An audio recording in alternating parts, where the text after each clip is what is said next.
by having access to this treasure trove that is Tony Booth's artwork, we basically didn't really have to do much. All we did is we amplified what already was some of the most handcrafted and most incredible graphic design and illustrative poster work. It is the anniversary, 100 years since the tower got dismantled, 50 years since the ballroom got burnt down.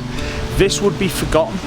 New generations would forget this. They didn't even realise we had a tower, and it was the tallest in the whole of the country.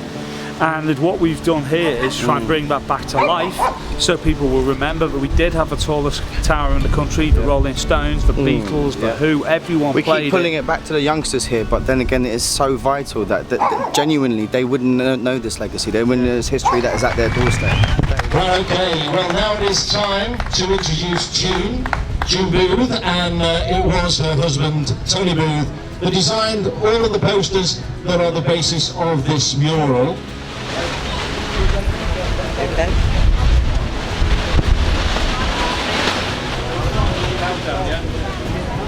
Are you ready? 10, 9, 8, 7, 6, 5, 4, 3, 2, 1.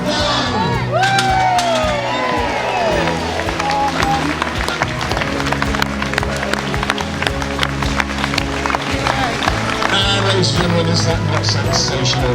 Remembering the Beatles and the 27 occasions that they played at the Tower Ballroom, and of course commemorating the Tower Ballroom as well. This is just the start of a load of new stuff we're going to do in New Brighton. Got a load more street art coming up. There's a difference between street art and vandalism, and everything we're doing is properly curated.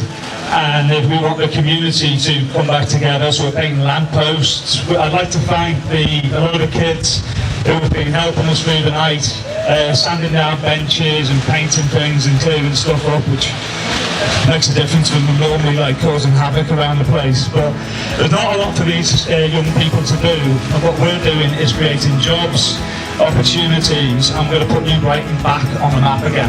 I'd just like to also thank the guys who have come up from London and painted this, along with a load of local artists. 100 years since the tower burnt out, 1919. 50 years since the ballroom burned down, 1969. We wanted to sort of capture the history of the ballroom, and more importantly, the great work that Tony Booth did. His posters used to be all over the Mersey, hand painted the original posters for every time the Beatles performed here. So when people get an opportunity to get a bit closer, they can read the plaque. And I'd like to thank Felix, who I work alongside, is an amazing artist. We want this to be signed off by the local, the next generation. So Ollie, Alfie, Josh, Michael, up here, they finished the last bit of this artwork, so they signed it off. And it's a testament to them and the next generation. Thank you very much. Someone gave me that there, came today and said I wanted to give you this. Yeah. And it's them, her and her mother, with the Beatles on the ferry, and they signed it. Look at them as well. Look at that.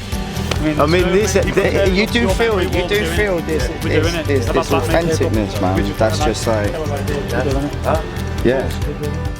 If you look at the impact and the feedback we've had, the entire area is just littered with stories. Everyone is just reminiscing. Everyone is reminiscing. And wives here, people, all I keep hearing is just like fond memories and just the most incredible anecdotes of like first experiences. Also, first experiences of the Beatles. 4 lads that weren't known, just like local brothers who were just a footnote on the poster. Yeah. It was several headliner acts, and it would say also featuring the Beatles. This is authenticity, and this is the Merseyside, I reckon. It's probably one. This thing I've written is called The Graphic Designer. Graphic studios, fully time served, steady of hand and immaculately suited, accurate of eye, with assured brushstrokes, a skill not denied in yellow, magenta, black and cyan. The Graphic Designer. Posters galore, Mersey beat bands to the fore. The Silver Beatles who became the Beatles, Jerry and the Pacemakers, the Searchers, the Mersey Beats, the Big Three and the Undertakers, just to name a few. The Graphic Designer. Liverpool club venues proudly proclaim the Cavern, the Downbeat, the Iron Door, the Grafton, Blue Angels, Jacaranda, Maggie May, and that's not all. the graphic designer. Whittle venues near the Mersey shores, the Tower Ballroom, 4-Page Trot, New Brighton, the Grosvenor Wallasey, the Apollo Morton, YMCA Hoylake, and many more, with posters plastered on many a door. The graphic designer. Carefully displayed from shop windows, bus stations, even Epstein's, Nens, furniture and record stores. Railway stations with Bidston recently uncovered, club and cloakrooms, places not to be ignored. The graphic designer. With your immaculate steady hand, your 1-inch, 1-stroke brush strokes depicted every Mersey beat band, star-spangled international headliners. Nothing was ever too grand for the graphic designer. So thanks to you, Tony Booth, a respected family man, for my Ballad of Alan Janine poster that I now hold so proudly in my hand. God bless you, wherever you may be. You are the ultimate graphic designer.